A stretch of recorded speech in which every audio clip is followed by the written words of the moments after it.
일단은요, 서울여고 영어 내신의 핵심 특징은요, 전형적인 공립고등학교의 영어 시험이라고 생각하시면 될 것 같습니다. 일단 전형적인 공립학교, 또 사립이랑 좀 다른, 결이 다른데요.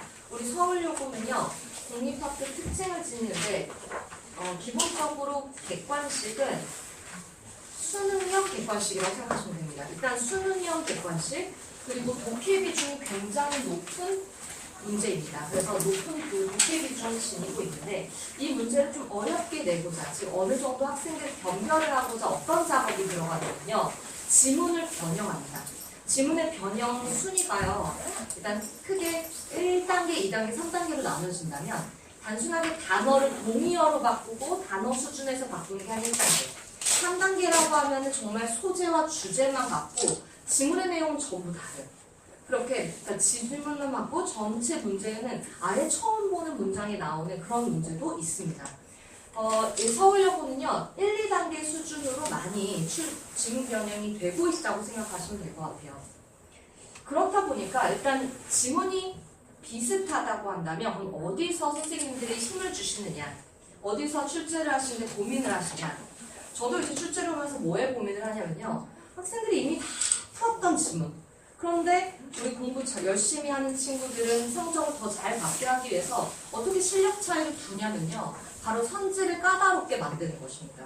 선지를 까다롭게 만드는 게 우리 수능형과 비슷해요. 올해 수능이 정말 폭탄이었죠. 3.1% 정말 어려웠는데요. 지문의 난이도는 어렵지 않았는데 선지가 굉장히 까다로웠던 시험처럼 우리 서울여고 시험도 그렇게 선지가 좀 까다롭다, 이렇게 보시면 좋을 것 같습니다. 그래서 공립학교 특징 중에 하나는 또 어법 단독문항, 어법 문항, 객관식으로 어법 단독문항의 비중이 그렇게 높진 않아요. 그러니까 옛날처럼 정말 짜잘한 요거를 물어서 객관식을 출제하지는 않습니다. 저희가 출제를 할 때도 웬만하면 어법 문제, 왜냐면 어법 문제가 많이 내다 보면은 또 선행을 하거나 또 따로 이 어법에 대해서 더 공부를, 그러니까 지역적으로 할 친구들이 점수를 잘 받을 수밖에 없어요. 근데 그 내용은 학교에서 다루기가 힘들죠. 그렇기 때문에 어법 비중을 좀 낮추고 독해 비중, 즉 학교에서 했던 지문 내용, 지문을 얼마나 잘 이해했는가, 그리고 그 지문의 유형별, 수능형 유형별을 얼마나 잘 풀 수 있는가를 물어보고 있습니다. 그래서 어법 비중은 낮습니다. 그런데 하지만 그럼 어법을 안 해도 되느냐? 그렇지는 않습니다. 왜냐하면 단독문항이 나오면, 단독문항이 나왔다 하면 그래도 좀 어려워요. 하나만, 틀린 것 하나 고르시오가 아니라 모두 고르시오. 근데 모두 고르시오 2개 고르시오 나오고, 서술형에서 조건으로 또 문법이 제시가 되고, 또 간혹 가다가 어떤 시험에서는 이 출제 어법 틀린 걸 고르는 이걸 고치시오까지 나오기 때문에 사실 어법의 자잘한 부분까지는 하지 않아도 괜찮겠지만 안다면 정확하게 알아야 되는 게 서울여고의 어법이다, 이렇게 보시면 될 것 같습니다. 자, 일단 좀 장표로 문항이 어떻게 출제되는지 유형별로 좀 보시면 좋을 것 같아요. 일단 문항 유형별로 말씀을 드리겠습니다. 독해는요, 독해비 14문항으로 가장 높았습니다. 54%. 54%라는 결국 54점이라고 생각하시면 돼요. 그리고 어휘는 2문항, 어휘 단독문항. 이 어휘도 수능 형태에 가깝습니다. 수능형은요, 지금 밑줄 쳐놓고 틀린 거 고르라고 하는데요. 근데 예전 수능 형태가 어땠냐면 단어 2개 해놓고 2개 중에 고르시오, 이런 문항이 있었거든요. 그 문항 하나 있습니다. 오늘 학생들도 왔기 때문에 좀 자세하게 좀 문제 유형도 설명드리도록 하겠습니다. 어법 유형은 아까 말씀드렸던 수능 형태이고요. 그런데 수능형은 우리 다 답이 하나지만 내신에서는 다 2개 고르시오, 이렇게 있다는 점. 서술형은 8문항입니다. 8문항의 30%인데 이게 특별히 더 많다, 적다 아니고요. 딱 그냥 전형적인 공립학교 형태 평균적인 그 정도의 비율이라고 보시면 되겠습니다. 그러면 서술형 유형별로 비율을 조금 살펴볼 텐데요. 독해 2문항, 어휘 2문항, 어법 1문항, 종합유형 3문항. 제가 일단 좀 이렇게 단어 놓긴 했는데요. 독해 문항이라 하더라도 응답을 하려면 어법의 기본적인 건 알고 있어야 됩니다. 즉, 이 독해 문항이 어떻게 서술형이냐 궁금해 하실 텐데, 수능형에 예를 들어 이런 문항이 있습니다. 글에 다음 글의 제목을 고르시오. 그런데 제목을 고르시오가 아니라 제목의 일부를 주워놓고 빈칸을 뚫어놓고 안에 단어를 넣게 하는 거예요. 근데 단어를 어디서 찾게 하냐? 본문에서 찾게 하고 그 본문에서 찾게 하는데 그냥 쓰라는 게 아니라 그 형태에 맞게, 어법에 맞게 쓰라는 것입니다. 그렇게 보시면 되고요. 네, 그리고 어휘문항이요. 어휘문항도 냈지만 이것도 수능 형태로 냈기 때문에 수능 형태의 그 문제 출제 방식을 잘 알고 있어야 합니다. 또 어법 문항이 이건 어법 단독 문항이었어요. 어법만 물어보는 문제. 근데 다르게 고치시오 문항이에요. 일단 기본적으로 종합 유형인데요. 독해는 무조건 종합이라고 생각하시면 됩니다. 어법도 물어보고 즉 문장 구조에 맞게 문법에 맞게도 써야 되고 그리고 독해도 즉 지문에 대한 이해도 온전하게 해야 하는 지문입니다. 그래서 우리가 교과서 나가지만요. 실제로는 다 모의고사 지문이 핵심이라고 생각하시면 될 것 같아요. 네, 모의고사 지문이 쉬운 지문도 있겠지만 어려운 지문 나오고 쉬운 지문도 변형을 해서 새롭게 느껴지는 지문이 있을 것입니다. 그래서 학생들이요. 이미 봤던 지문은 변형이 아마 1단계 정도로 된다면 거의 다 맞출 것이고 그렇다면 어디에서 변별력이 나냐 봤더니 결국에는 서술형입니다. 일단 주요 문항을 몇 개 한번 보면 좋을 것 같아요. 자, 일단 왼쪽은요. 올해 지금 25학년도 기말고사 2학기에 출제된 문항이고요. 오른쪽이.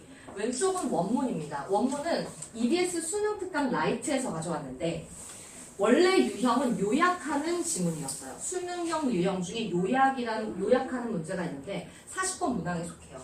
이 유형을 어떻게 바꿨냐면 다음 밑줄층 이 clear the decks가 다음 글에서 의미하는 바로 가장 적절한 것은 이라고 하는 수능형의 유형 중에 하나인데요. 이걸 뭐라고 이야기하냐면 함의 추론이라고 해요. 그래서 이 유형으로 바꿨습니다. 그러면 우리 학생들은 이래요. 이 지문을 이미 학습했죠. 그렇지만 이 유형에 대한 풀이법을 알고 있는가? 이것도 일단 당연히 일단 시작이고요. 그러면 그걸 토대로 이 선택지는 선생님들이 창작을 하신 것입니다. 그래서 이 선택지는 처음 보는 거예요.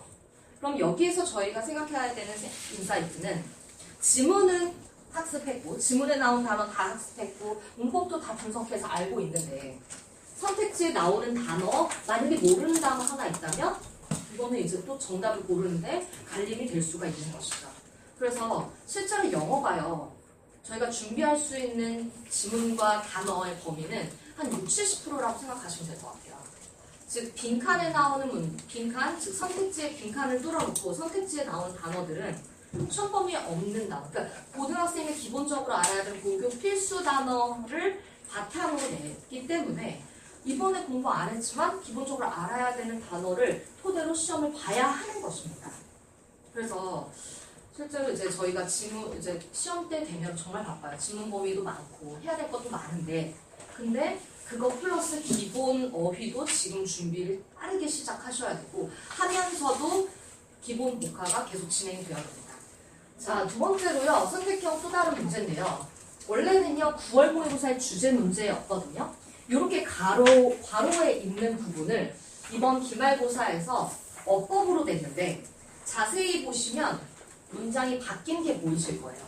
요즘 들어보셨을 텐데 paraphrasing이라고 해서 이 같은 내용을 다른 어휘, 다른 문장 구조로 바꾸는 형태입니다. 그러니까 문법이면 사실 우리 학생들 대부분 어떻게 대비하냐면요. 기존 지문에 다 밑줄 쳐놓고 혹은 뚫어놓고 문법 형태에 맞는 걸로 문제 풀어놓고 연습하거든요.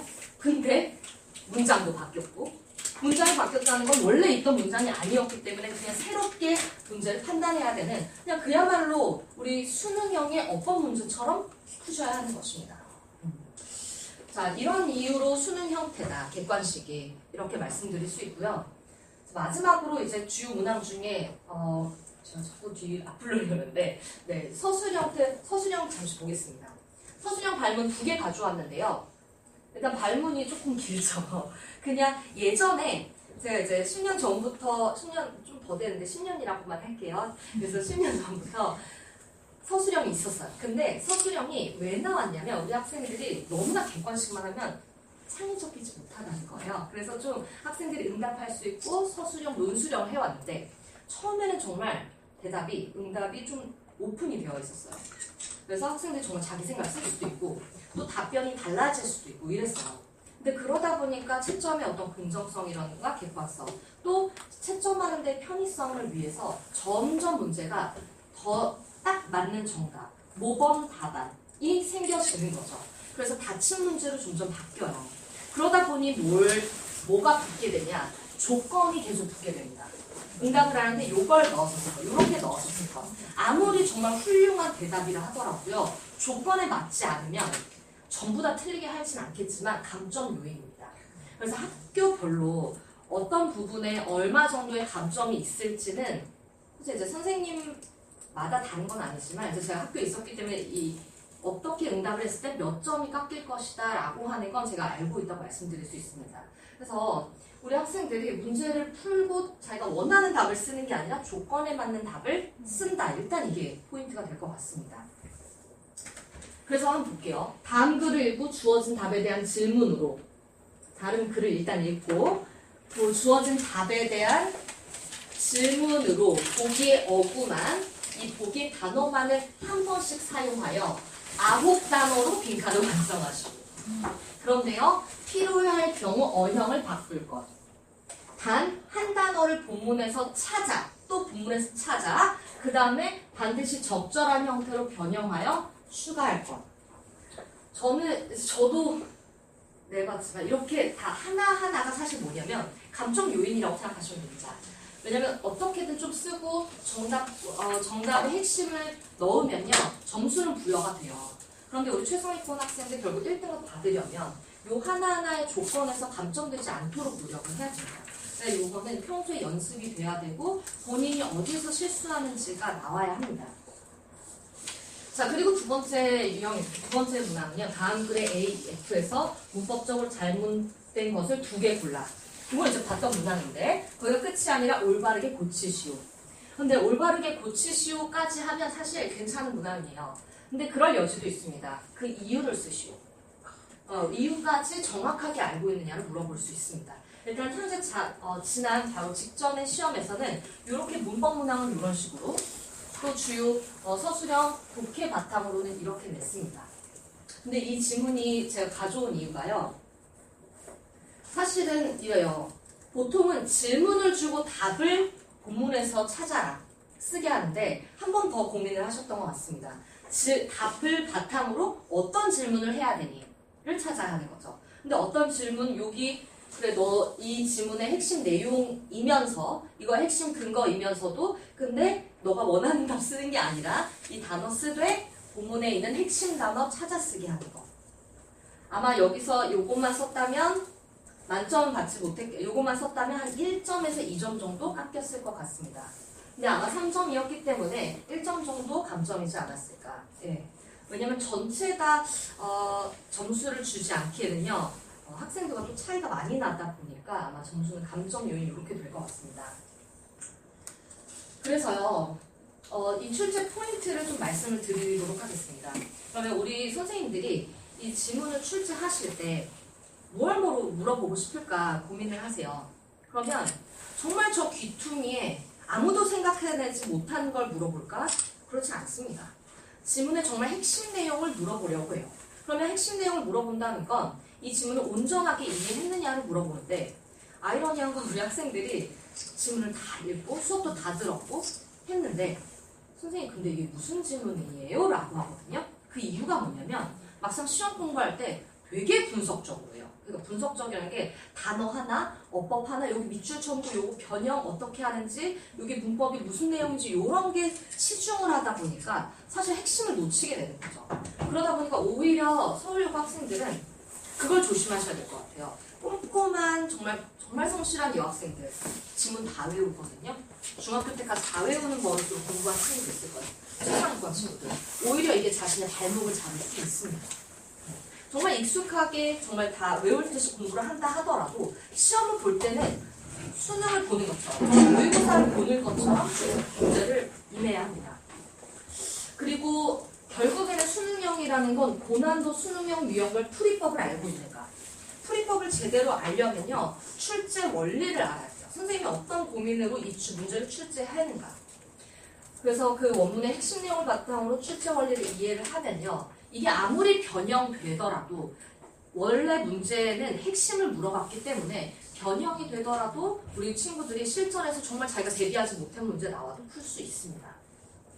그리고 한 가지 이제 말씀 마지막으로 드리고 싶은 건 저희 서울여고 수행평가가 정말 전형적인 공립학교 수행평가 형태입니다. 요건 이제 작년이었고 올해 되면 또 아마 바뀔 거예요. 선생님들이 바뀌시잖아요. 공립학교는. 그래서 그 바뀌는 거에 따라서 또 대비를 해야 되는데요. 제가 이걸 보여드린 이유는 아마 바뀔 텐데 우리 학생들이 고등학교 가면요 정말 바빠요. 어머님 그리고 학생님은 지금 자기가 지금까지 바빴던 거에 비해 2배 이상 바쁘다고 생각하시면 되는 게 세트 수행평가 다 따로 진행돼요. 이제 영어가요 내신에서 정말 대비가 어려운 과목 중에 하나입니다. 지문 다 외웠다고 생각했는데 점수가 안 나와. 어법 다 했다고 했는데 왜 안 나와? 그거는요 직접 서술형 한번 봐주고 그리고 필기 교정하고 약점도 분석해서 이렇게 좀 교정하는 작업이 필요할 것 같습니다. 자, 긴 시간 또 들어주셔서 정말 감사하고요. 이상으로 마치겠습니다. 감사합니다.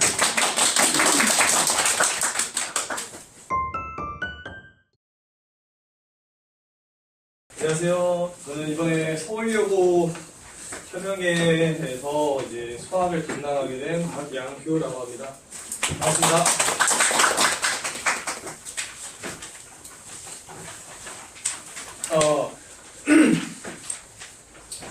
일단 이제 제가 설명회에 들어가기 앞서서 이제 작년이죠. 25년도에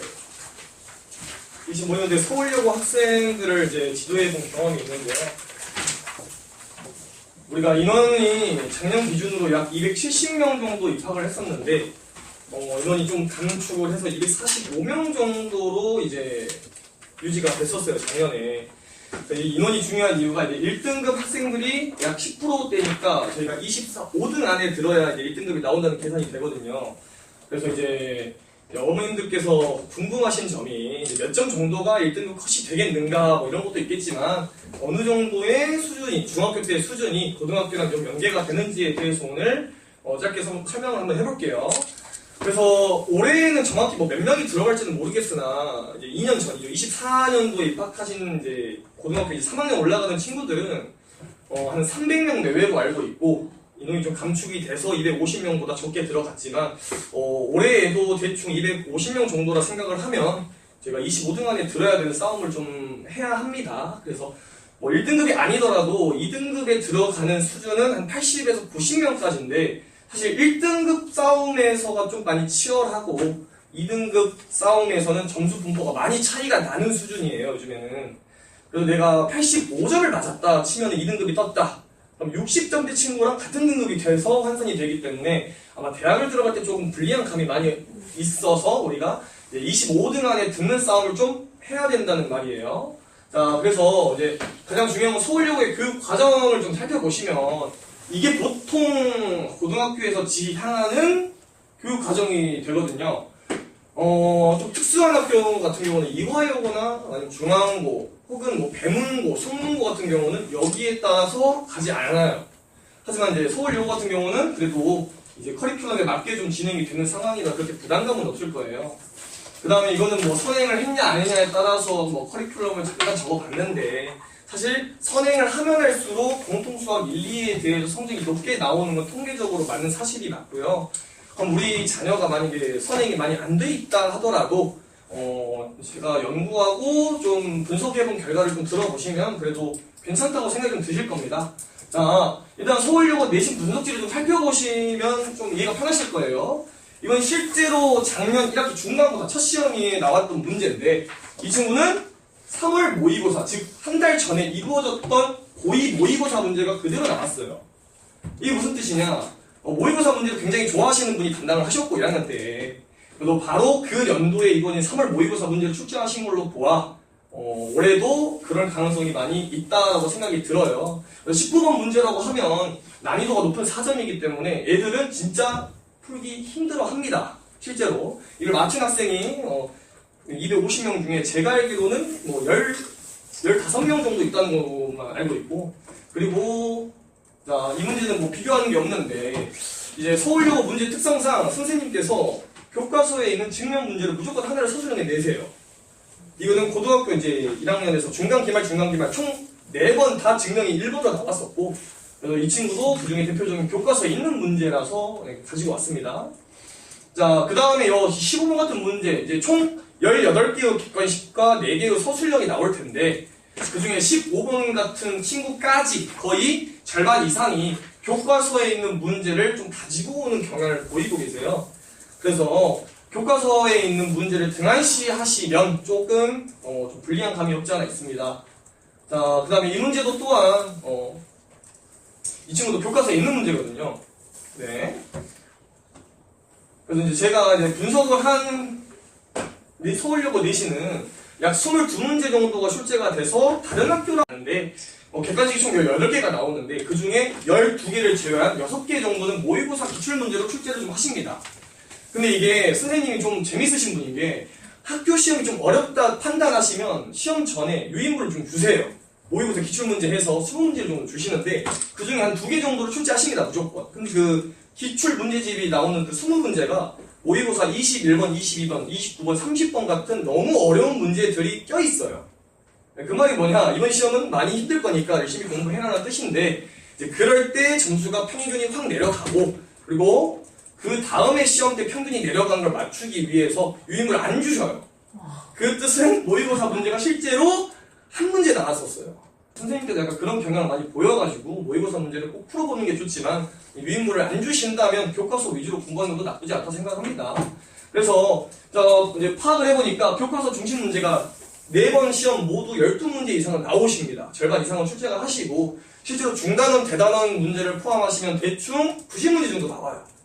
그 90문제로 조금 우리가 한 번, 두 번이 아닌 한 4, 5번 정도 하다 보면은 기본적으로 점수 70점 먹고 들어가시고 그 다음에 어려운 나머지 4문제, 6문제 정도를 우리가 맞추는 문제, 맞춘다면 1등급에 가까이 가겠지만 근데 맞추기 어렵지 않아요. 그래서 1등급 실제로 지금 제 밑에 2명 정도 있는데 그 친구들도 이제 18개 객관식 중에 17, 18번은 보통 찍고 나옵니다.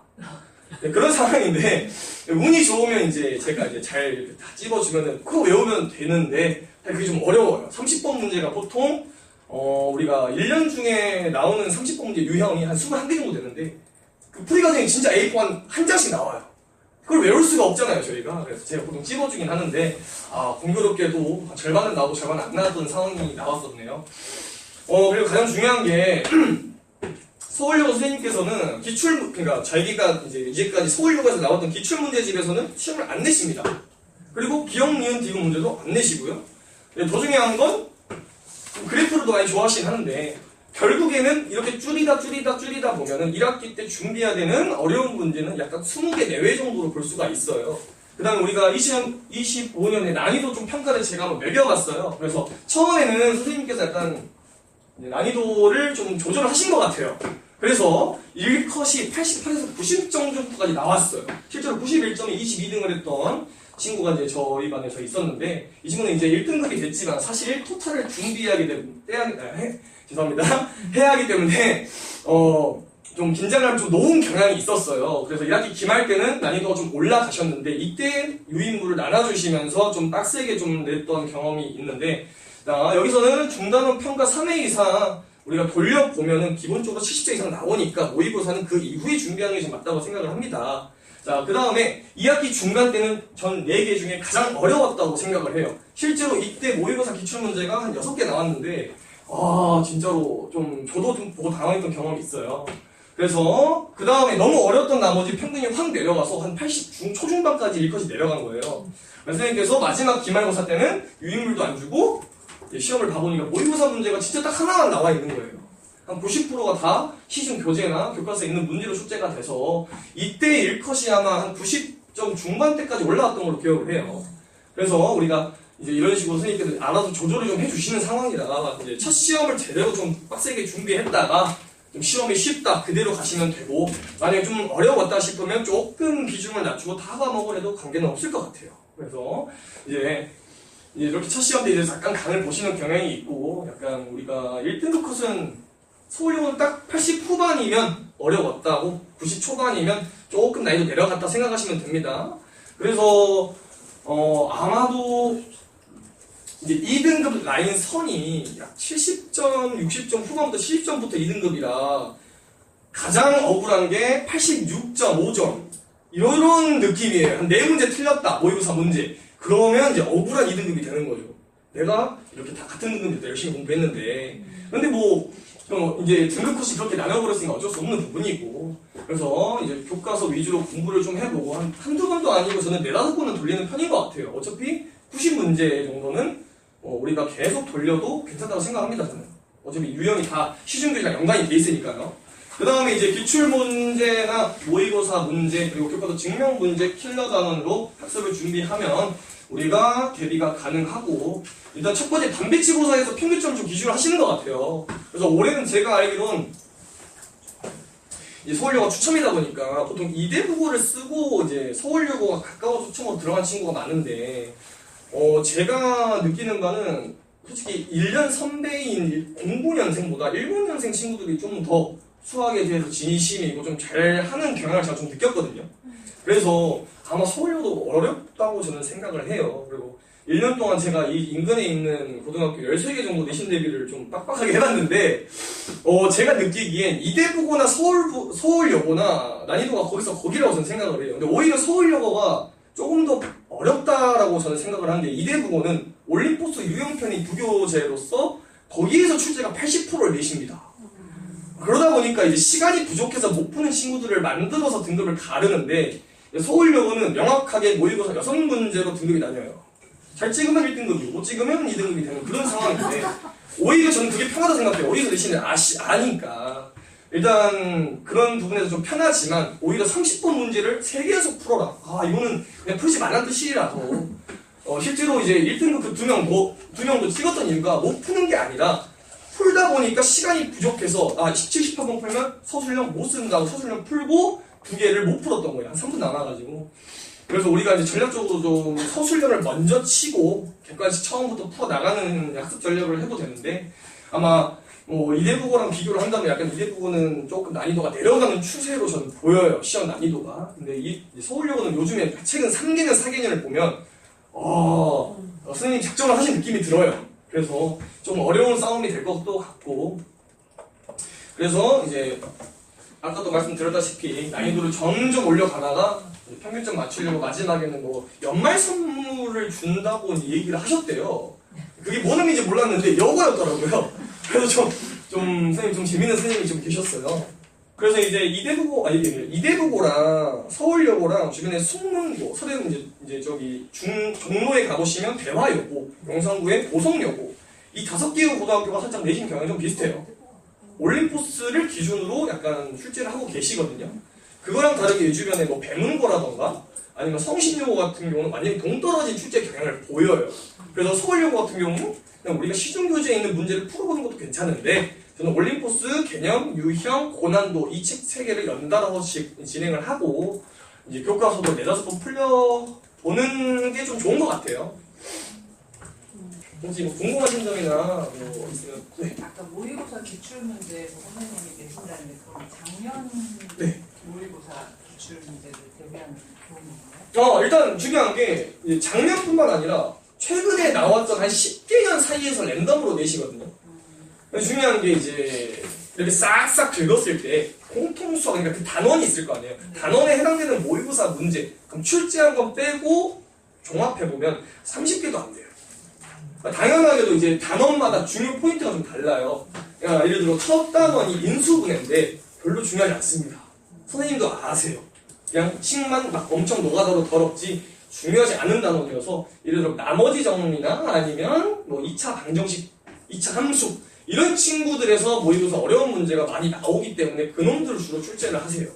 그래서 우리가 준비해야 되는 건 사실 정해져 있다라는 사실이고 작년 거 풀어보는 건 좋지만 이제 올해 것까지 포함해서 이제 좀 봐야 돼요.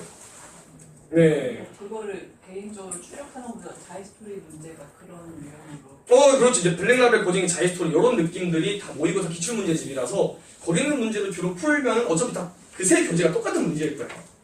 다 공용을 하고 있고 그래서 약간 새로운 문제라든가 이런 느낌은 없어요. 고쟁이 3단계까지 다 완벽하게 주로 3단계가 30번 문제예요. 네, 그래서 내가 고쟁이 솔직히 막 너무 난이도가 어렵다, 못하겠다 싶으면 어쩔 수 없어요. 거기서 출제를 하시기 때문에 저희가 이제 형상기형법이라고 하죠. 예, 워딩을 외운다던가, 아니면 문제 나왔던 어떤 부호 하나, 숫자 하나, 아니면 아까 이거 혹시 앞으로 돌릴 수 있나요? 이 친구 같은 거죠. 저는 보통 아이들이 이런 문제를 솔직히 풀기 어려워하는 거 알고 좀 난해하는 것도 알아요. 근데 저는 보통 형상기억법이라고 해서 이제 이 친구를 보시면 누가 봐도 약간 특이한 친구가 나오거든요. 그럼 이 친구가 나왔을 때는 우리가 뭘 하자고 약속을 하는 편입니다. 예, 개념을 알고는 있지만 문제를 봤을 때 못 푸는 케이스가 딱 이런 느낌이에요. 이제 이걸 해석을 좀 힘들어하는 경향이죠. 그랬을 때 어차피 우리가 이런 문제에서 이렇게 따다가 낼 거면 이거 보고 이렇게 진행을 하자. 약간 이런 식으로 공부를 시키는 편입니다. 왜냐면 모두 다 실력이 좀 다르고 선의 과정도 다르니까. 예. 네, 그런 편이에요. 그래서 고쟁이나 아마 블랙라벨 같은 경우는 이제 1단계, 2단계 이게 중간까지 괜찮은데 3단계가 난이도가 높아서 그걸 다 공부하고 완벽하게 한다. 사실 여기서는 안 돼요. 그래서 그 정도로 어렵기 때문에 네, 그렇게 준비하면 될 것 같습니다. 증명을 꼭 내시잖아요. 네. 증명을 사실 준비하기가 쉽지 않은데. 이게 증명이 방금 말씀드렸다시피 꼭 가장 중요한 단원에서 좀 나와요. 아까 나왔다시피 이런 친구인데 사실 교과서에 증명 문제가 엄청 많지는 않거든요. 그러니까 이 친구도 잘 따지고 보면 그 교과서 동아의 고우경 선생님이 교과서를 쓰는데 이제 중단원 마무리 문제 맨 마지막에 증명 문제가 하나씩 껴있거든요. 그래서 이제 교과서에 있는 증명 문제가 개점을 보시면 대충 6점짜리 문제가 나오다 보니까 솔직히 이거 너무 뽕으로 주는 느낌이에요. 교과서 나와 있다 보니. 그리고 아까 아무래도 학교 선생님께서도 이런 것들을 좀 풀어주는 경향이 좀 있으시더라고요. 네. 또 있으십니까? 네. 없으시면 마무리하고 이제 다음으로 넘어가겠습니다. 네, 감사합니다.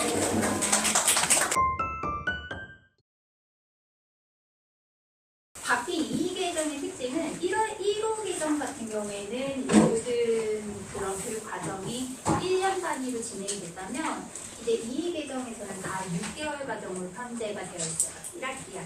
그래서 예전에는 이제 통합과학이 하나로 이제 통이었는데 이제는 통합과학 1, 통합과학 2 해서 이제 1학기, 2학기 이렇게 이제 진행이 되고 있고 보통은 이제 각각 이제 4시간, 4시간, 이제 1시간, 1시간 해서 지금 이제 1년 동안 일주일 이제 한 주에 이제 5시간 이렇게 이제 편성이 되어 있고요. 서울여고 같은 경우에는 지금 이제 주당 4시간, 통합과학당 주당 4시간, 그다음에 과학평균시랑 1시간 이렇게 이제 편제가 되어 있는 상황입니다. 그래서 지금 실질을 좀 설명을 더 드리면 지금 이 공통과목이라고 하는 거는 지금 1학년 때 지금 하게 되고요. 그 다음에 이제 2학년 올라가면 일반 선택에서 1학기, 2학기, 3학년 1학기, 2학기 이렇게 이제 선택을 하게 되어 있는데 왜 우리 아이는 안 할 수 있는데 그렇게 지금 생각하실 건 아닌 거고 지금 수능 과목 같은 경우는 통합과학을 보도록 되어 있지만 아이들의 그런 세부 전공 과목에 있어서 본인들이 이제 지원 학과에 따라서 아이들이 수강해야 되는 과목들이 조금 정해져 있습니다. 그러니까 예를 들면 아이가 의예과를 진학을 하고 싶은데 예를 들면 2학년 때 4탑만 선택을 한다던가 아니면은 의예과를 갈 건데 물리학 직원 이렇게 선택을 하면 이게 흐름의 통일성이 이제 없는 거겠죠. 그래서 아이가 지금 어떤 성향인 것에 따라서 지금 선택 과목을 이제 올바르게 선택하는 것도 이제 되게 중요하고 이게 문제는 지금 아무래도 여학생이다 보니까 과학 같은 경우에는 특히 이제 계산 단원 들어가면 그냥 손도 안 대고 어려워야 하는 경향이 이제 있을 수 있는데 1학년 이제 1학기 때 통합과학 하면서 의외로 내가 성향이 이과 성향이냐 하는 친구들도 실은 있거든요. 그래서 있는 상황이고 그 다음에 지금 당장의 일은 아니지만 원래는 예전에 이게 물리화, 풍력과학, 지구과학이 원래는 1년 과정이었던 게 지금 6개월 과정으로 좀 축소가 된 거예요. 그래서 생각한 것보다 많이 내용이 좀 많고 좀 전반적으로 말씀드리면 물리학은 늘었고 생명과학은 줄었고 화학 같은 경우 이제 어려운 단어 이렇게 빠졌는데 이제 문제는 지금 교육청에서는 이제 이 물리학 과목 같은 경우에는 약간 정량적인 부분보다 정성적인 거를 좀 강조하겠다. 이런 식으로 이렇게 지침을 내려왔어요. 근데 문제는 지금 아시다시피 지금 전체 교육과정이 다 상대평가거든요. 그런데 문제는 나중에 이제 내신 겪어보시면 아시겠지만 아이들이 생각보다 쉬운 것보다 난이도가 어려운 걸 더 좋아합니다. 왜냐하면 실수로 등급이 갈리는 것보다는 그래도 어려워서 등급이 갈리는 걸 좋아하고 그리고 다 같이 씌워버리면 다 같이 1등급이 되어버리기 때문에 이게 이제 밸런스 조절이 조금 있거든요. 그래서 아무래도 킬러 문항 같은 거는 아예 이제 죽지는 않지 않았을까 이런 이제 경향이 있고 다만 지금 저도 2학년에 지금 첫 회차를 새로 바뀐 첫 회차였고 이제 물화생지 같은 경우는 예전에 학력평가 유형으로 문제를 냈었었는데 약간 그 7차 교육과정 옛날에 약간 돌아간 느낌이 조금 있거든요.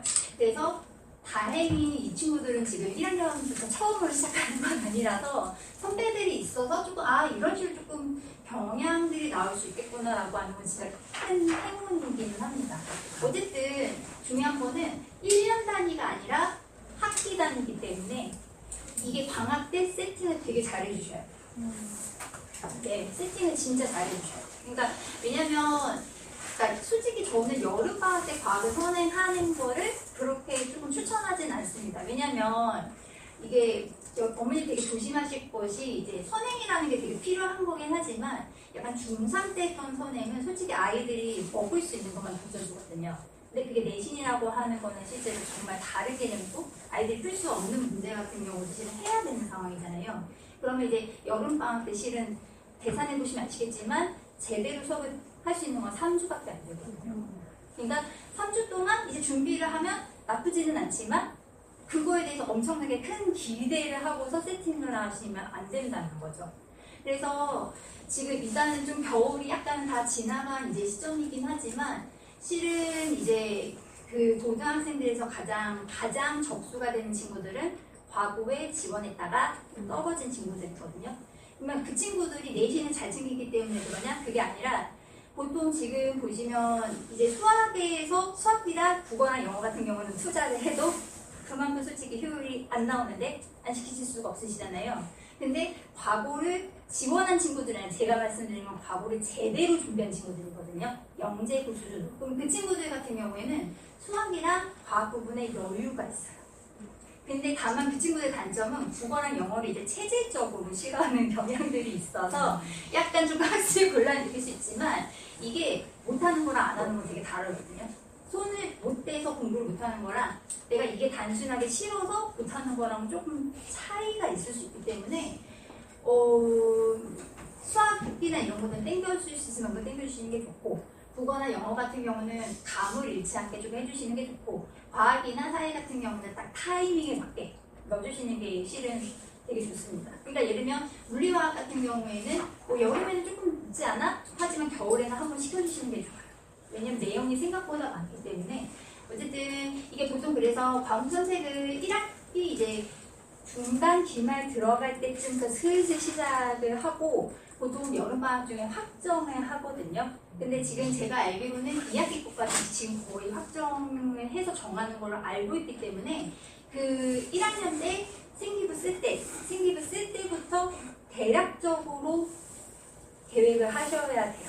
그러니까 실은 일반고랑 자사고와 특목고의 차이가 실은 배우는 내용이 차이가 있는 게 아니라 그래서 시작하는 시점이 다른 거죠. 예를 들면 하나고나 외고 이런 데 같은 경우에는 생기부를 세팅을 하고 맞춰서 가거든요. 하지만 일반고 친구들은 하다가 생기부를 작성을 하죠. 그러면 이제 계획된 거에 맞춰서 그거를 이제 세팅하는 친구들과 나중에 내가 할 수 있는 거에 맞춰서 하는 거는 조금 차이가 있을 수 있기 때문에 일단은 문과 성향인지 이과 성향인지 조금 확인해 주시는 게 되게 중요하고 아이가 조금 이과 성향이고 특히 이과 쪽에 뭔가 진로할 수 있는 진로에 대한 계획이 조금이라도 있다면 너무 늦지 않게 설계를 좀 미리 해주시는 거는 중요합니다. 그래서 어쨌든 중요한 거는 1년 과정이 아니라 학기 과정이다.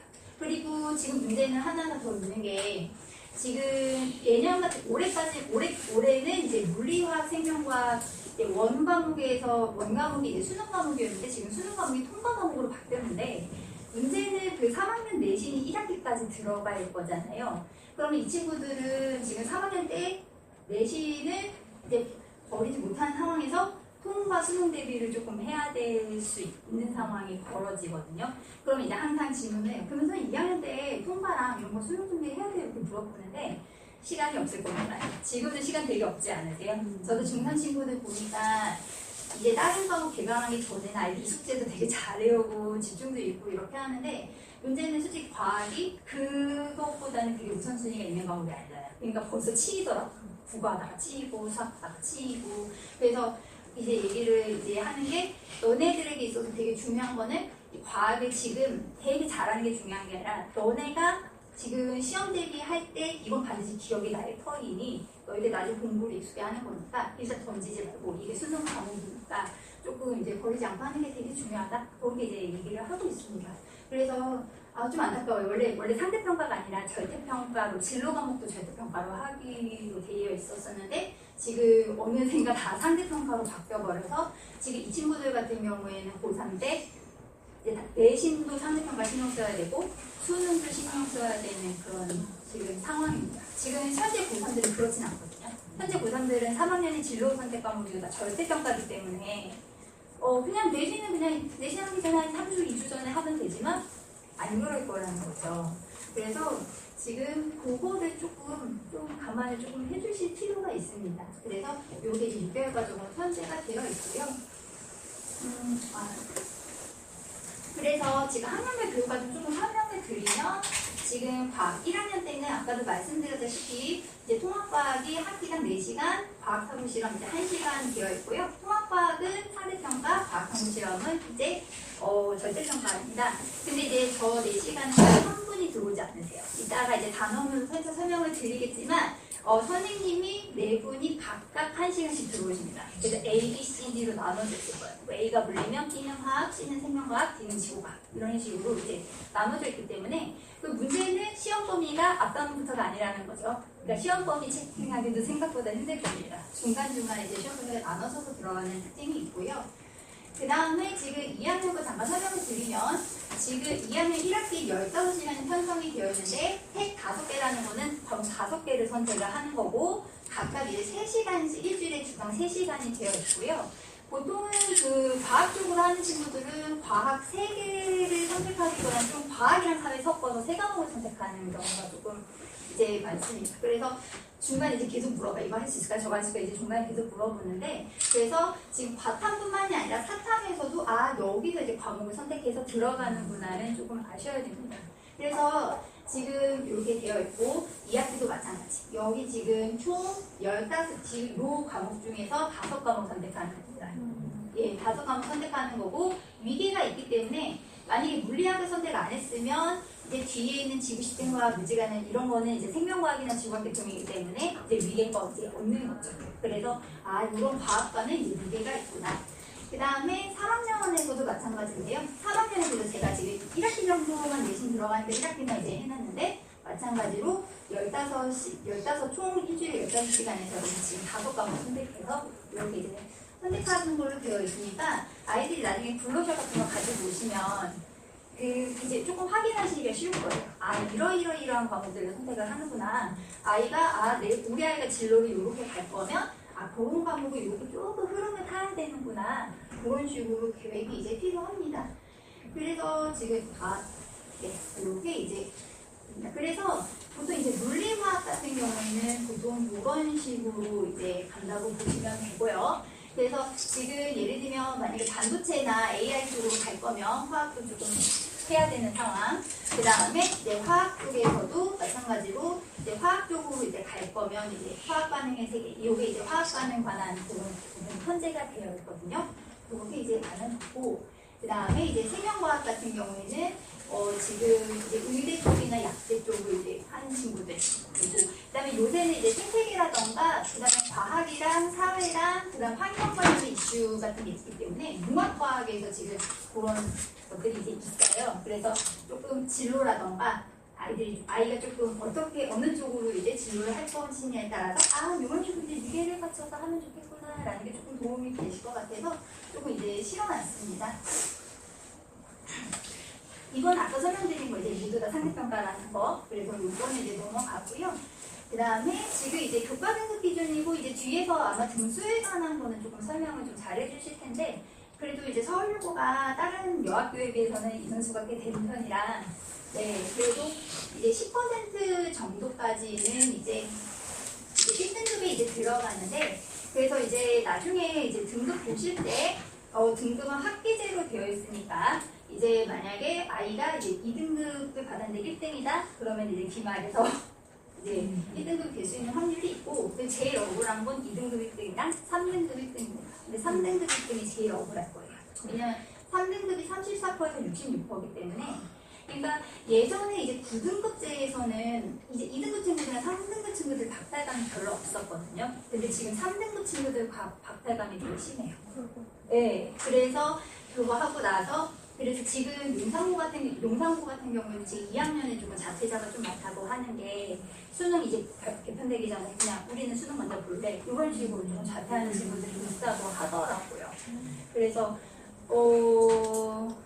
그래서 점수만 보시면 안 됩니다. 다 같이 100점이면 등급이 다 같이 2등급일 수도 있기 때문에 그래서 특히 3등급이 많이 좀 안아주시는 게 좀 많이 이제 필요합니다. 왜냐면 이게 여학생들은 쉬운 부분은 안 틀리거든요. 좀 공부하면 쉬운 부분 안 틀리기 때문에 이제 실수 하나 하거나 이제 0점 몇 점 차이로 이렇게 등급이 달라질 수 있어요. 그리고 이제 서술한 결과에 따라 달라질 수도 있기 때문에 지금 이제 상대평가라 이제 아이들은 되게 슬픈데 5등급이면 오히려 더 좋을 거라고 생각했는데 오히려 9등급제보다 아이들이 좀 더 오히려 포기하고 이런 경우가 조금 많기 때문에 이거가 이제 있습니다. 자, 그래서 통과에 대한 사실을 조금 설명을 드리면 가장 슬픈 거는 이제 문과 성향이고 예체능 성향인데 이제 수능을 봐야 된다는 게 이제 가장 이제 큰 부분이고 그래서 지금 여기 이제 물화생지 선생님들이 나가셔서 물화생지를 나눠서 이제 수업을 하시는데 약간 뒤에 출제 경향이랑 조금 말씀을 드리면 예전에 서울여고는 4년, 5년 전만 해도 쉬운 학교였어요. 근데 문제는 서울여고가 공립이라는 걸 잊으시면 안 됩니다. 선생님들이 계속 바뀌거든요. 그래서 경향이 이제 계속되고 바뀌고 있는데 일단은 물리 같은 경우에는 선생님이 학습지를 제공해주지 않는데 계산 문제를 내시고요. 그 다음에 화학 같은 경우에는 항상 누적을 내십니다. 누적이요. 예. 그래서 1학기, 2학기 다 누적이었어요. 기말고사. 학기 누적이었고, 예.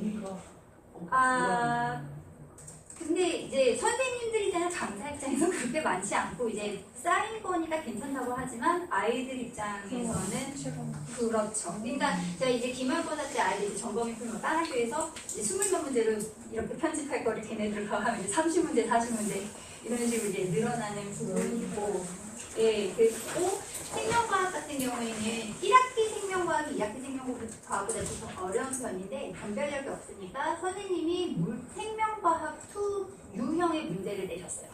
그래서 기말고사 같은 경우에는 평균이 50점대였고 1등급 것이 80점대 초반이었습니다. 기말고사 같은 경우에. 그 다음에 이제 지구과학은 지금 특히 지질학 쪽에서 뭐 판이라던가 기후라던가 이런 부분에서 학습지가 되게 자세한데 그 기말고사 조금 설명을 드리면 기말고사 총 7장이었거든요. 근데 7쪽이었는데 한쪽 물리과학 생명 있고 지구과학이 나오지 됐죠.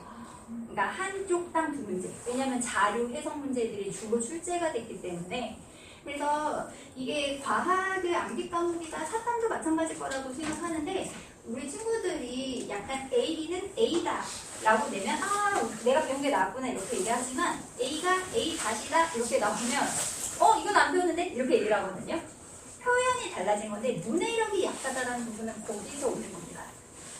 예, 생각보다 굉장히 쉬운 말인데 질문을 되게 많이 해요. 그러니까 저희가 매년 생명과학 같은 거 수업할 때 매해 질문을 받는 것 중에 하나가 약품을 처리한다라는 거 맨날 질문을 받아요.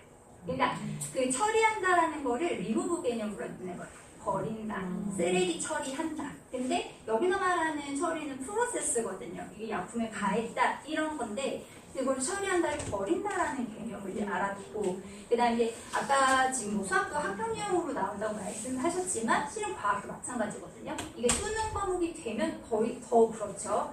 그러다 보니까 이게 수학 능력 시험이고 과학 탐구잖아요. 지식을 묻는 게 아니라 탐구를 묻는 거기 때문에 자료 해석, 표, 그래프 이런 거를 해석하는 문제가 나오는 거죠. 그러니까 단순하게 외운다고 문제를 풀 수 있는 게 아니라서 좀 많이 유형을 이제 다뤄보는 게 되게 중요한데, 여자 아이들의 가장 큰 단점은 그 이쁘게 푸는 걸 좋아하는 거죠. 안 풉니다. 그러니까 남자아이들의 차이가, 남자아이들은 푸는데 초점을 안 하고 여자아이들은 자기가 이쁘게 풀 수 있으면 손을 대지 않아요. 네. 그리고 강박이 있어요. 개념 정리를 완벽하게 하고 나는 문제를 풀 거야. 근데 실은 그거를 왔다 갔다 해줘야 되는 거고, 이게 틀리는 거에 대해서 조금 거부감이 없어야 되는데, 이쁨 받고 싶잖아요. 칭찬받고 싶고. 그러니까 내 문제집에 소나기가 오는 것보다 눈이 내리는 게 좋지. 막 이렇게 소나기가 오면 막 이제 막 이게 보여주기도 싫고, 근데 그거부터 깨주시는 게 실은 제일 중요해요. 그러니까 만약에 초등학교 어머님들이면 제가 말씀드리게 채점해주세요 이렇게 말씀드리거든요. 네. 근데 그게 어릴 때부터 훈련이 된 친구들은 부모님한테 뭐가 틀렸는지 속이질 않거든요. 근데 여자애들은 속이는 애들이 있어요. 채점할 때도 이렇게 가리고 동그라미. 근데 그게 앞에서도 뭐라고 하기도 그렇고 뒤에서도 뭐라고 하기 되게 그래요. 그러면 이제 잘못하면 애가 상처받았다. 그러면 이제 부모님 입장에서도 잘못 이제 소화하시면, 아니 너가 뭔데 우리한테 이렇게 상처 주면, 이렇게 될 수 있잖아요. 그러니까 조금 속일 수 있어요. 안 풀고 속일 수 있으니까 조금 틀리는 거에 대해서 좀 두려움을 깨주시는 게 과학은 정말 중요해요. 근데 모든 과목에 있어서 그게 제일 중요하다고 생각하거든요. 그러니까 그걸 깨는데 보통 1년 걸리더라고요. 그러니까 처음에 이제 문과 성향이라고 자기가 생각했는데 하다 보니까 점수가 나오면 아이들 착각을 해요. 아, 내가 점수가 나오니까 이거 공부 잘하는 거 아니야? 이렇게 이제 착각을 하면, 근데 보면은 이제 속이는 게 더 이상 없고 그런 상태가 되면 실력이 조금씩 붙기 시작하더라고요.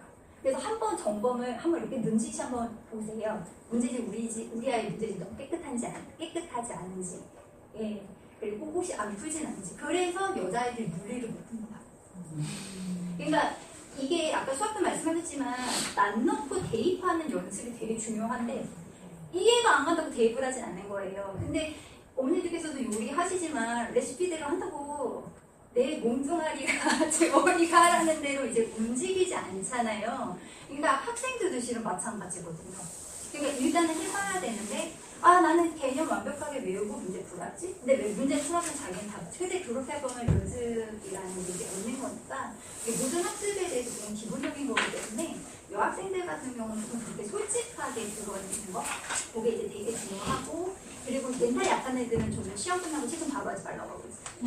그럼 그 다음날 걸 망쳐요. 근데 그게 괜찮은 친구가 있고 안 괜찮은 친구가 있는데, 예를 내가 오늘 뭐 국어를 했는데 그걸 밀렸어. 그러면은 그 다음날까지 이제 와장창창 무너져 버리는 경우가 있기 때문에, 근데 멘탈이 강한 애들은 괜찮거든요. 근데 어쨌든 그런 부분에 대해서는 지금 어머님들께서 제일 잘 아시잖아요. 그러니까 정확하게 파악해 주시는 게 되게 중요해요. 어쨌든 포기를 안 해야 되는 건데 포기하면 그 다음에 오는 거잖아요.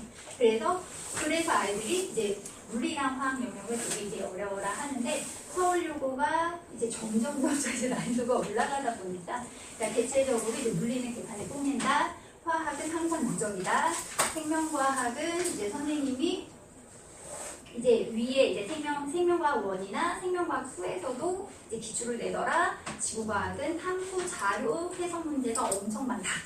이렇게 이제 생각을 하시면 이제 조금 편하실 겁니다. 그래서 지금 주요 아이들이 어려워하는 단원을 그래서 제가 이제 교표를 쳐놓은 거고, 2학기는 조금 상대적으로 1학기보다는 쉽긴 쉬운데, 문제는 2학기 요 화학 부분이랑 여기 지금 산화하는 중화반응 요 파트랑 앞에 잠깐 넘겨드릴게요. 1학기에 지금 여기 중력 부분이랑 운동 풍력이 그 유선 법칙이랑 운동량 풍력한 부분이거든요. 이 부분이 수능에서는 좀 틀려 부분이 될 확률이 있습니다. 그렇게 이제 지금 들으시고요. 그래서 이제 총 28문항 나오고 순서대로 6문항씩 나오고 주관식은 없습니다. 그래서 아까 제가 이제 말씀드렸던 거에 대해서 요거 이제 한 장으로 조금 정리를 해드렸고요. 예. 근데 이것도 내년 되면 또 어떻게 될지 모릅니다. 예. 왜냐면 선생님이 또 바뀌실 수도 있기 때문에. 근데 아마 더 쉬워지진 않을 겁니다. 왜냐면 자료가 쌓일 거니까. 예. 그래도 지금 어떻게 보면 운이 좋으신 걸 수도 있어요. 왜냐면 내년에 입학한 애들은 수능 특강이라는 책이 나오거든요. 고3 수능을 보면 그 책도 참고를 할 거거든요. 근데 올해는 살짝 나오기 전이잖아요. 그래서 어떻게 보면 올해가 제일 통과를 수월하게 할 수 있는 가장 좋은 시기일 수도 이제 있습니다. 그래서 어쨌든 제일 중요한 건 공부에 있어서 포기하지 않는 거니까요. 그래서 그 조금 앞에 말씀드렸던 것들 좀 설명을 들었고요.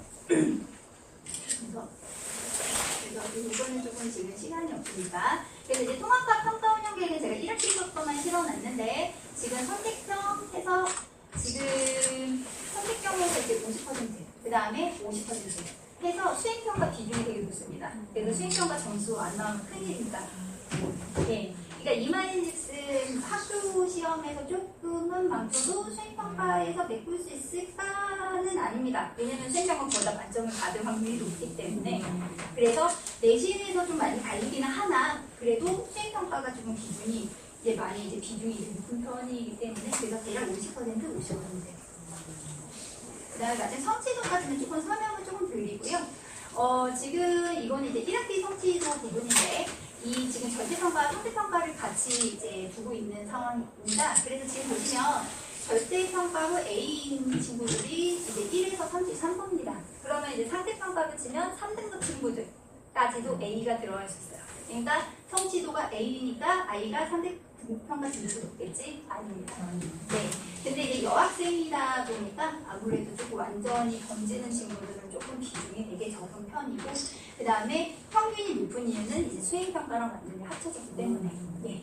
그래서 이제 중간고사, 기말고사 그래서 평균은 생각보다 되게 높네 근데 이게 수행평가랑 이제 그렇게 합쳐진 것까지 있다 그렇게 이제 생각을 하시면 될 것 같습니다. 그래서 일단은 지금 어쨌든 수능 과목이기 때문에 통합학 할 때 첫 번째는 자기가 이제 정말 내가 과학 성향이 아닌지 그 다음 내가 과학 성향이면 누가 선생님이 조금 어떻게 조금 취향이 맞나 그게 이제 생기부 작성에 있어서 되게 중요하니까 너무 신경을 쓰지 마시되 그렇지만 타이밍 맞게 좀 교육을 해주시면 좋을 것 같습니다. 네, 시간이 조금 다 돼서요. 네, 저는 여기까지 말씀을 드리겠습니다. 감사합니다.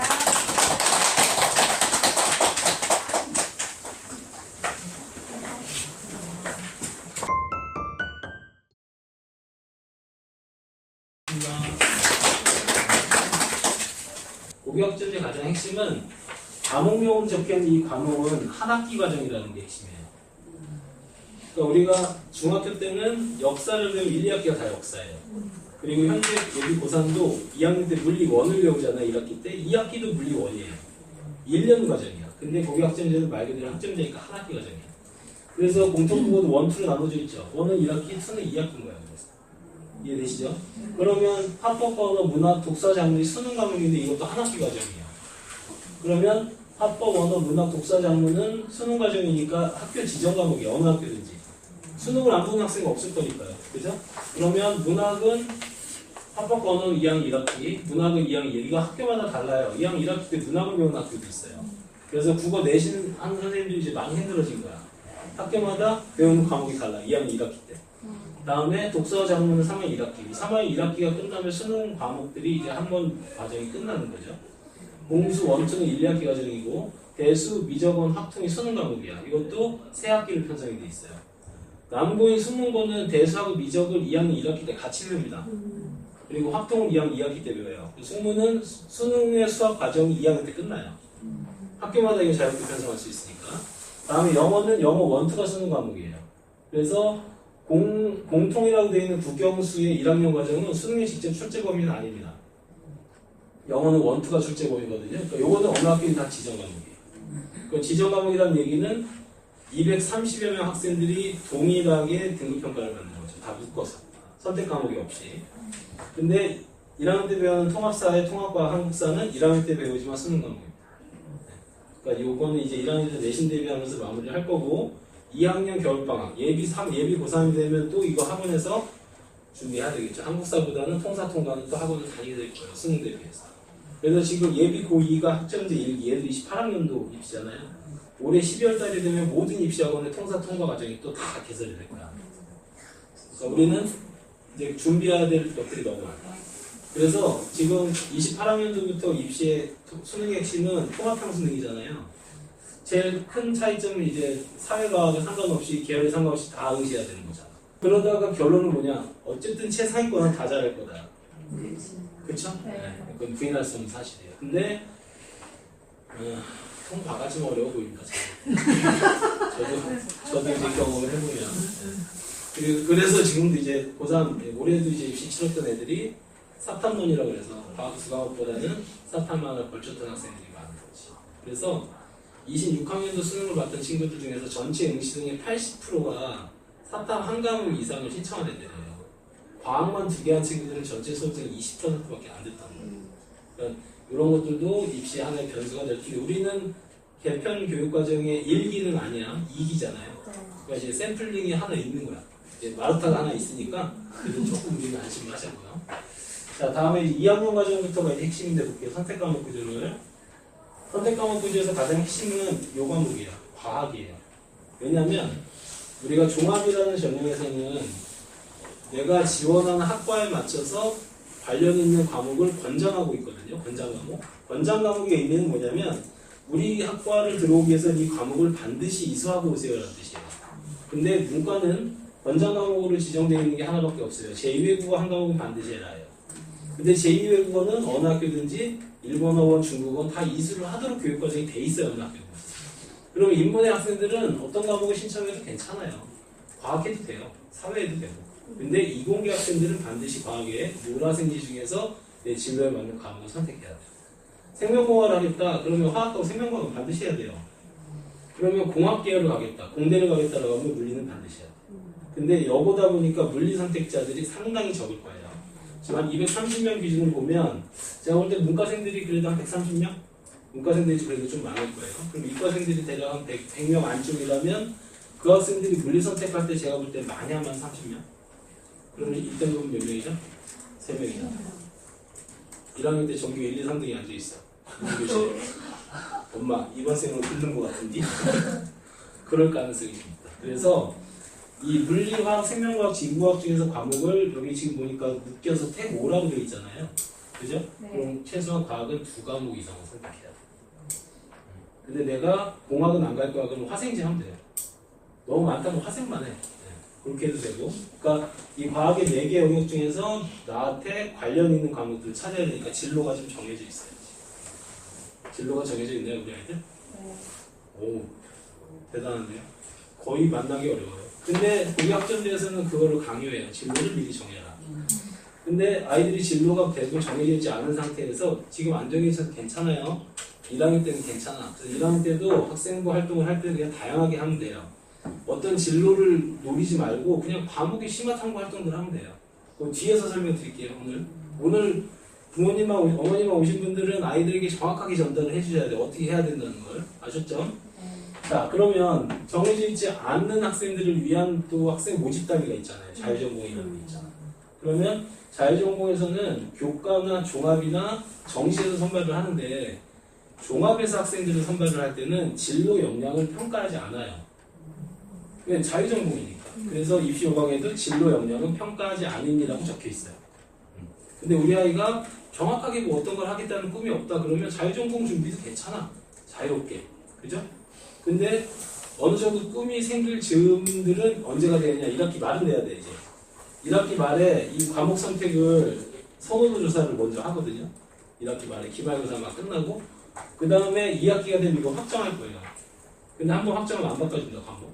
그러니까 일단 기본적으로 문과, 이과의 성향들이 이미 정해져 있을 텐데 그 안에서 내가 무슨 과를 갈지 몰라. 그 이유는 뭐냐? 대학에서 어떤 과가 있는지 잘 몰라요, 애들이. 종이 한 장 주고 대학에 있는 과 다 적어봐. 몇 개나 쓸까? 많이 못 써요. 그러니까 이런 것들은 진로 탐색을 해야 돼. 그래서 학교에 진로 활동 시간이 있는 겁니다.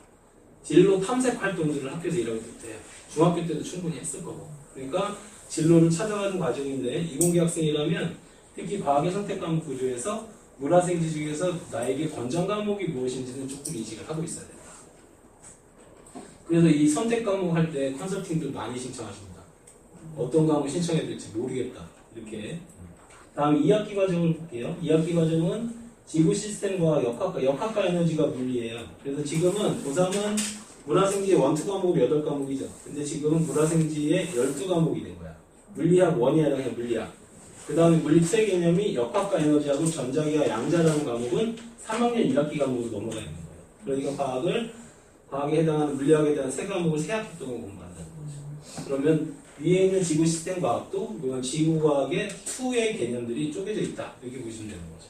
그러면 서울대에서는 뭐라고 표현을 하냐면 여기서는 2과목 이상 기본적으로 권장은 다음에 여기서는 총 몇 과목이냐면 이제 8과목이 되는 거예요. 8과목에서 3과목 이상 3과목 이상을 이수해야 된다. 근데 3학년 2학기 과목은 수시에 반영이 안 되죠. 그죠? 여기서도 최소한 3과목은 해야 된다는 얘기예요. 저는 그냥 권장해. 3, 3 하기를 원합니다. 3, 3. 다 해도 괜찮아. 근데 그러면 수학보다 그 비중이 훨씬 더 많아요. 그럼 우리가 과중반이라는 학교 있죠. 용산구 예일여고처럼. 현재는 18과목을 이 친구들은 다 배워. 원투를, 문화생지 원투를. 근데 이렇게 되면서 12과목 중에 몇 과목 이상이 권장이냐면 7과목이에요. 그러면 일반고 학생들이 3, 3에도 6과목밖에 안 되죠. 과중반 학생들이 교육 과정에서 밀려. 그럼 과거 애들은 더 많이 하겠죠. 이제 이런 거. 그러니까 저는 상위권의 학생들은 3, 3을 하는 게 맞다고 봐요. 서울여고에서는. 특히 이공계 학생들은 과학의 선택에 좀 포인트를 맞췄어요. 문과 학생들은 동아시아 역사기행, 현대사회 윤리, 법과사회 이 중에서 내가 그래도 자신 있는 영역의 과목들을 들으면 돼요. 근데 자신의 과목을 어떻게 판단하냐면 1학년 이제 방학할 즈음에 되면 지금 이제 2학년 과목의 과목들이 인터넷 강의가 다 열려있거든요. EBS도 이제 생기거든. 그럼 거기서 샘플 강의 좀 보고 여학생들이 가장 힘들어하는 파트 지리입니다. 지리 어려운 학생들 많아요. 전라도 경상도를 지도에다 주고 표시 못하고 1, 2 주잖아요. 반대로 생각하는 애들도 많아요. 그러니까 지리 파트가 어려운 친구들은 지리를 빼면 되고 다음에 동아시아 역사기행은 이거 동아시아 역사거든요. 역사 어려운 친구들을 빼야지. 그리고 윤리하고 뭐 법 이런 경우가 남는 거죠. 이 중에서 선택해서 과목을 이수하면 되는 겁니다. 자, 이제 다음으로 이건 3학년 과정에도 넘어갈게요. 아까 설명드린 거니까. 이게 이제 동아리 편성 현황인데 인원수가 그래도 중앙여고보다는 많죠. 그래서 동아리가 그래도 많이 편성이 되어 있는 편인데 동아리는 이렇게 생각하셔야 돼요. 우리 아이의 진로를 표현하는 데 가장 적당한 건 교과의 세특이에요. 근데 교과 세특을 지나서 수업 시간에 이루어진 활동 말고 우리 아이의 진로를 정확하게 펼칠 수 있는 유일한 방법이 자수단의 동아리예요. 학년별로 하는 동아리도 있고요. 학년이 묶여서 하는 동아리도 있어요. 이거 다 탑재가 되어 있습니다. 학교 알림에. 그리고 아마 10일날 보팅 가면 아마 이것도 나눠줄 거예요. 창의적 체험활동이라고 되어 있잖아요. 이걸 우리가 창체 동아리 혹은 상설 동아리라고 해요. 지금 동아리 개수를 보니까 75개나 있어요. 제외할 동아리는 너무 많죠? 양동부 셰프가 되는 친구들은 요리도 괜찮을 것 같긴 한데 자유전공 탐색반, 그러니까 동아리 활동들이 꽤 많이 펼쳐져 있는 거예요. 이화여고보다 동아리 수가 더 많습니다. 그러니까 동아리는 내 진로와 관련 있는 동아리를 하는 걸 권해드리고요. 이런 동아리 우리가 학술 동아리라고 해요. 학술 동아리. 근데 학술 동아리는 인원수 제한이 있어요. 인원수는 그렇게 많지 않죠. 그죠? 그래서 보통 인원수가 지원자가 초과되면 선발하는 방식이 좀 다른데 대표적인 게 선배들이 면접 봅니다. 진짜 고등학교에서 동아리 하나 하는데 면접까지 봐야 되거든요. 그래서 보통 학기 초 되면 학교에 와서 막 우는 학생들도 있어요. 자기가 원하는 동아리 못했다고. 그럼 저 어떻게 해요? 저 생명공학과 할 건데 바이오도 떨어졌어요. 뭐 이런 애들이 있어요.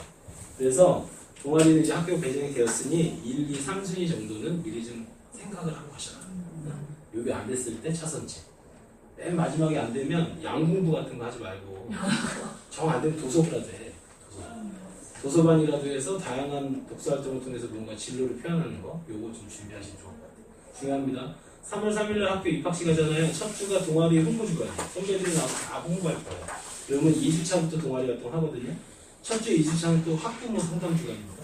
학교 가셔야 돼요. 가서 상담 좀 하셔야 되니까 준비하시기 바랍니다. 그러면 이제 아이하고 진로가 결정이 되지. 아니 진로가 안 정했으면 그 부탁을 해. 내가 인문 조금 생각하고 있는데 아직 진로를 명확하게 못 정했으니 선생님이 상담이나 할 때 이런 진로 관련 내용도 지도해 주시면 좋겠다. 이 정도.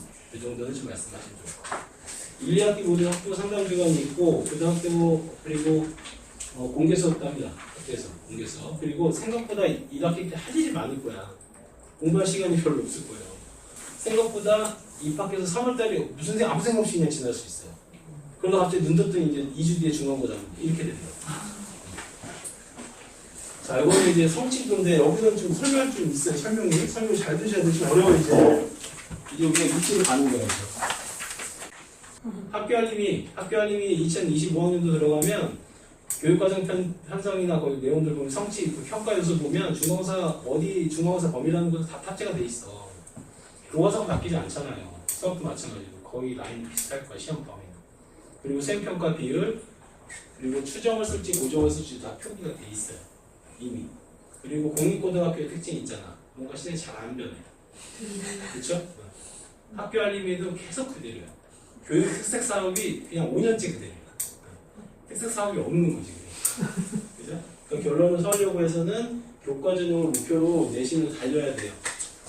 중요한 건 학교에서 이루어지는 탐구활동, 독서활동 이런 거에서 종합을 생각하잖아. 그건 내신이 뒷받침이 안 된 상황에서는 아무 의미가 없는 무용지물이야. 5등급에서 내신이 우리 아이가 평점이 3으로 시작한다. 종합은 갈 데가 없어.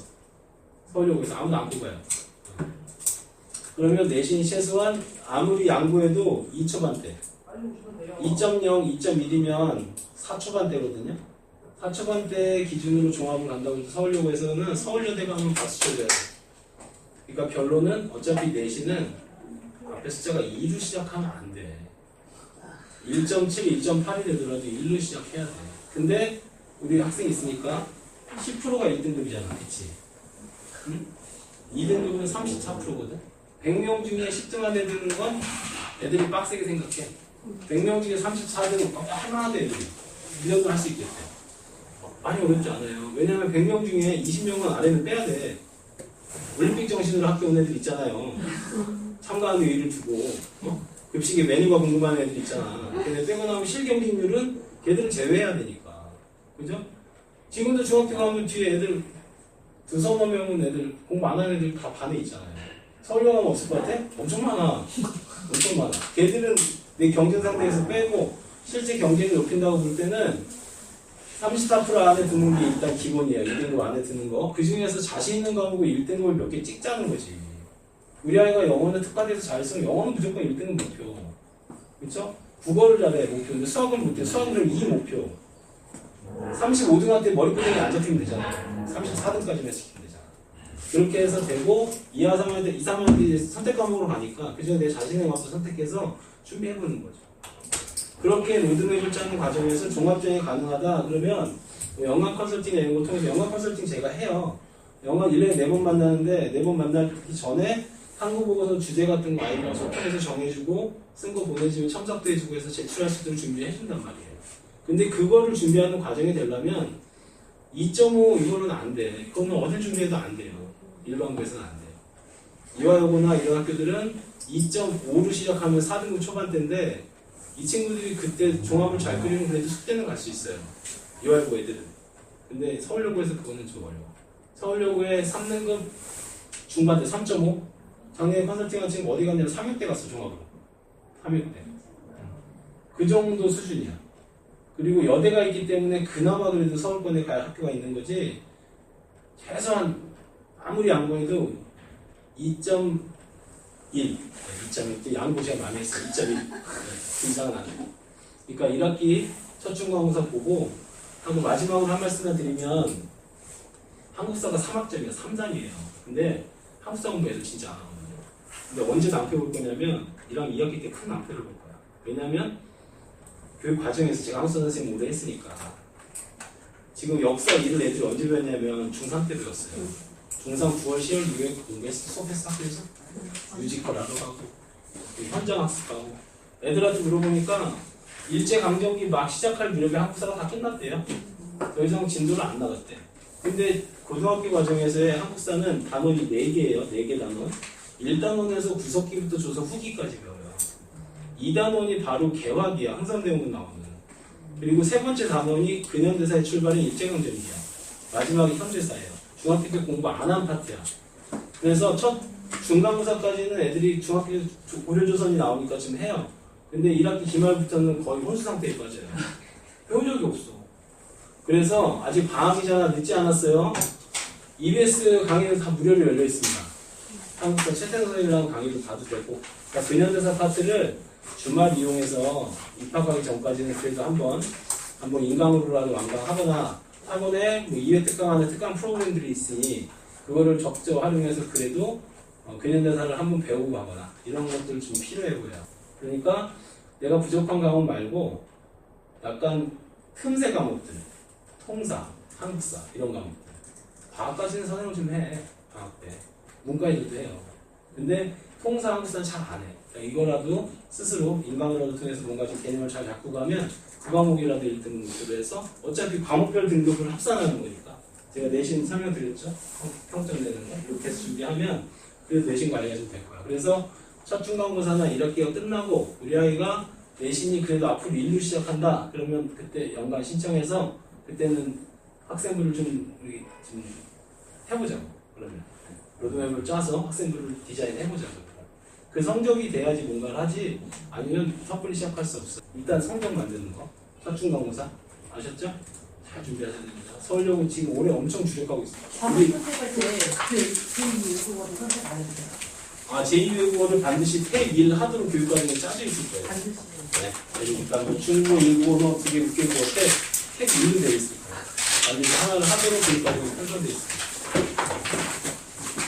그러면 그 내신 점수를 토탈 계산할 때 그런 제2외국어를 다 함께 해서 계산을 하는 거예요? 학교마다 내신을 반영하는 방법이 달라요.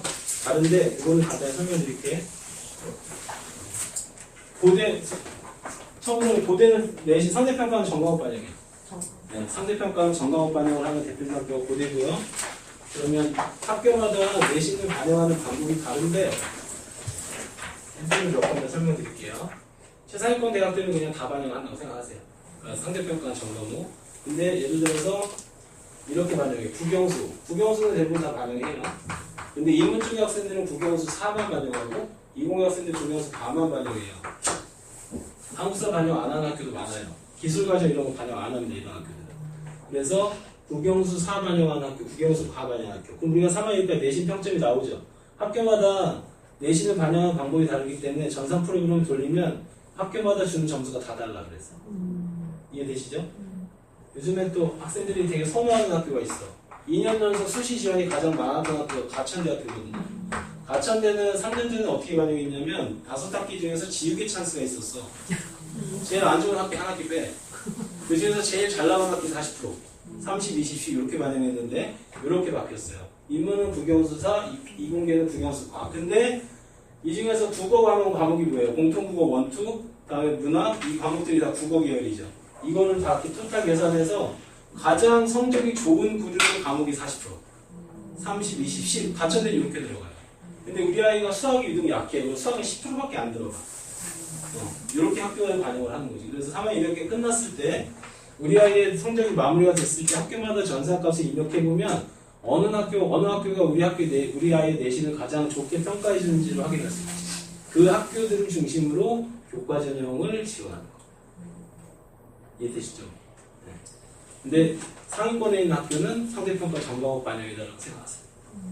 그러니까 제2외국어나 한문이나 뭐 이런 것들을 소홀히 할 수 없다. 정보 이런 과목들을. 한일고등학교 정보 배우거든요. 정보 4등, 5등 나오면 내신 엄청 까먹는 거야. 질문은 괜찮으시면 학원 그 프로그램 안내 잠깐 한 5분만 더 할 거니까 좀 기다려주시고요. 열심히 지원할게요. 우리 잘 해보자고. 성적 잘 만들고. 특히 첫 중간고사 아셨죠? 첫 중간고사에 4를 걸어.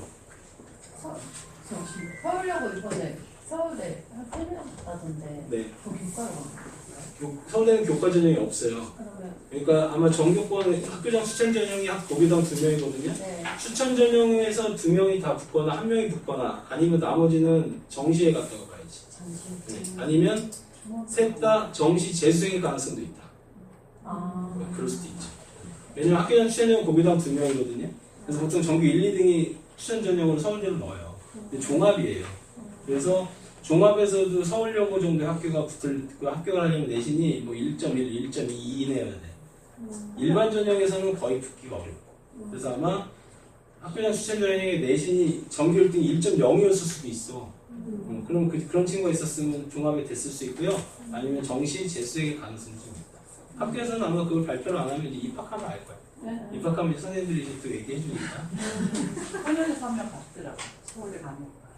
서울대 간호학과 그럼 걔는 교과 아니고 종합의 학교장 추천 전형인 것 같아요. 정규 1등이지 않았을까 걔가?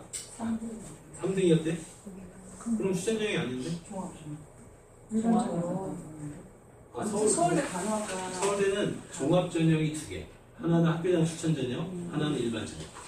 근데 일반 전형은 수능 체제가 없고 학교장 추천은 수능 체제가 있어요. 그러니까 3등이면 1, 2등한 애가 만약에 의대를 쓰는 것 때문에 서울대 추천을 포기했으면 3등이 추천을 받았을 수도 있어. 네, 2명씩. 그건 이제 내부 상황을 좀 확인하실 수 있을 것 같아요. 전 여기까지 하고 열심히 진행할 테니까 하고 믿고 잘 보내주세요. 감사합니다.